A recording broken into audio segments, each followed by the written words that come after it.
infelizmente, nós percebemos que o teatro é bem menos popular do que o cinema. Sim. Né? Por que é que você acha que isso acontece? As razões talvez...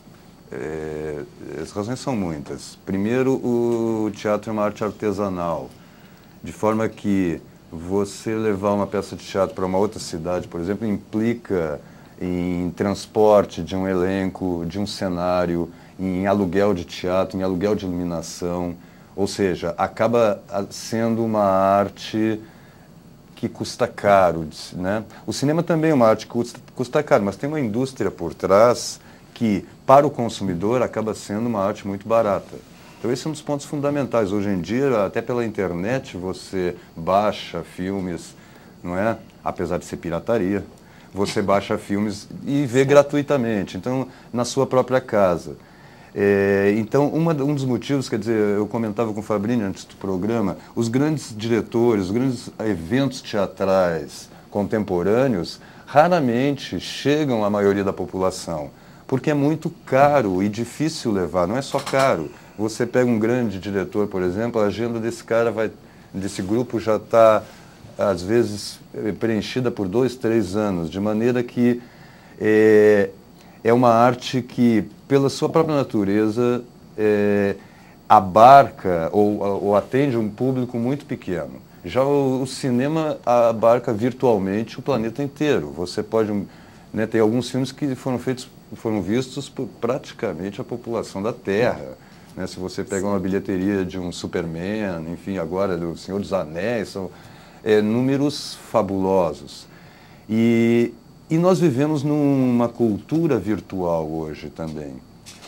Quer dizer, por um outro lado, nós cada vez menos, e com a coisa da violência, etc., isso aumenta, a gente tem medo de entrar em contato. Então, as pessoas hoje em dia chegam a namorar pela internet, não é? O que é uma coisa absurda, mas elas tomam isso como normal.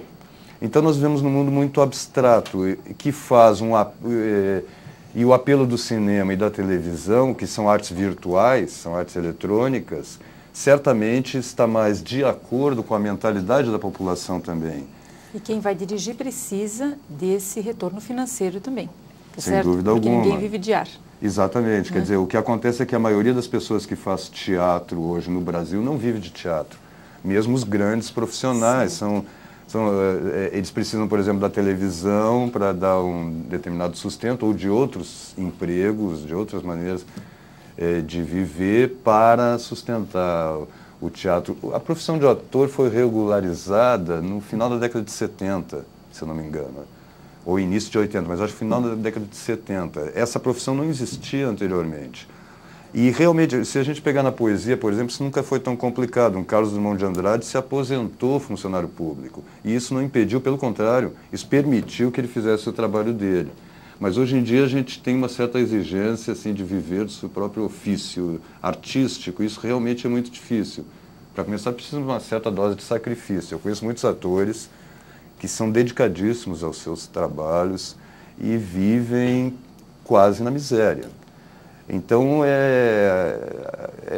exige um certo sacrifício também que muito poucos estão dispostos a pagar, né? Mas é um tema muito complexo, eu não teria assim, uma resposta assim, porque o fato é que certamente os teatros estão esvaziando e não é de hoje, tem pelo menos 30 anos que isso está acontecendo.